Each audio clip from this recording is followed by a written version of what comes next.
Hello, my name is Dr. Stanley Lang and welcome to this video. Today I'd like to review a question that I get asked a lot, which is how much vitamin D do I need to take every day?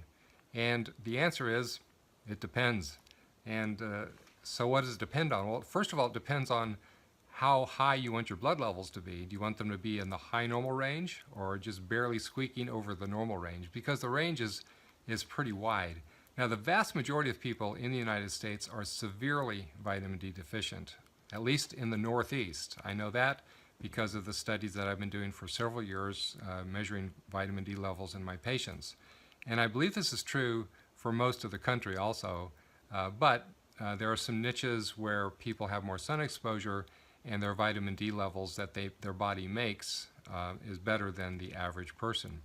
So the point is, if you're not eating vitamin D and you're not making it from sun exposure, you're vitamin D deficient.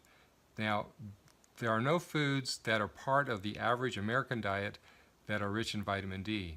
There are some foods that are part of the Native American Northern Pacific diet that have higher levels of vitamin D, but we don't tend to eat those foods. So most of us are deficient unless we're supplementing, or unless we're getting significant sun exposure. Now, because of medical advice to stay out of the sun for the last several decades, unfortunately, people have now inherited a huge epidemic of vitamin D deficiency. Now, I want to say up front, I don't agree with that stay out of the sun recommendation. There are some specific ways to be in the sun safely.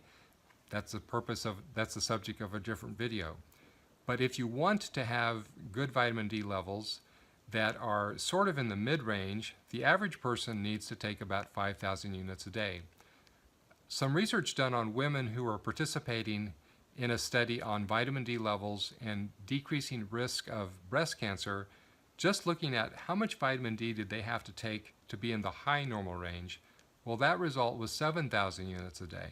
Now, I don't recommend anybody take that amount unless they for sure can get blood levels to confirm that they're not too high, because some people absorb vitamin D better than others. And even a small percentage of people taking 5,000 units a day will be higher than normal. Now, there is an exception to this recommendation.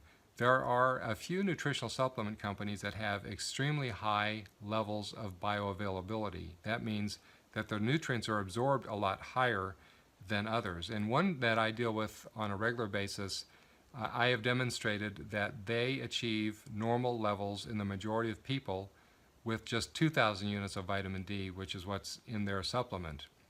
But the vast majority of people who are taking 2,000 units of D off of from a variety of different stores, they're going to be well below normal. So unless you're taking one of these more sophisticated nutritional supplements, which we'll call pharmaceutical grade supplements, unless you're doing that, you're going to need about 5,000 units a day to be into the normal range, well into the normal range. And there's a lot of reasons why you might want to be in that range. Again, a subject for a different video. So I hope you found this helpful. God bless and have a great day.